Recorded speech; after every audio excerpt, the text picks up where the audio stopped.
নমস্কার। কাছে দূরের সকল বন্ধুদের আমার অনেক অনেক শুভেচ্ছা ও ভালোবাসা জানিয়ে আজকের এপিসোড আপনাদের সঙ্গে শেয়ার করছি।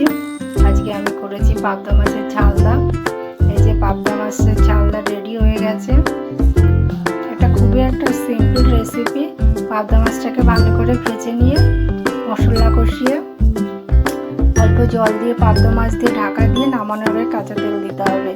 এটা মশলার মধ্যে জিরে, পোস্ত, সরিষা, 2 রকমের কাঁচা লঙ্কা, লবণ হলুদ দিয়ে বেটে শিলে বাটলে খুব ভালো লাগে, টেস্ট হয় ভালো।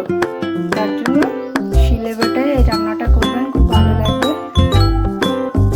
বাড়িতে সবাই ট্রাই করবেন এই রান্নাটা, পাবদা মাছের ঝালদা বা তেল ঝাল। একটু কাঁচা তেল ছড়িয়ে দিতে হবে নামানোর আগে। আর টমেটো কুচি দিয়েছিলাম। খুব সুন্দর একটা টেস্টি মাছ, দামও খুব বেশি নয়, খেতে খুবই ভালো লাগে। সবাই বাড়িতে ট্রাই করবেন। সবাই ভালো থাকবেন আর সবাই আমার সঙ্গে থাকবেন। আপনাদের আশীর্বাদ ভালোবাসায় আমার চলার পথের পাথেয়। নমস্কার, সবাইকে ধন্যবাদ জানিয়ে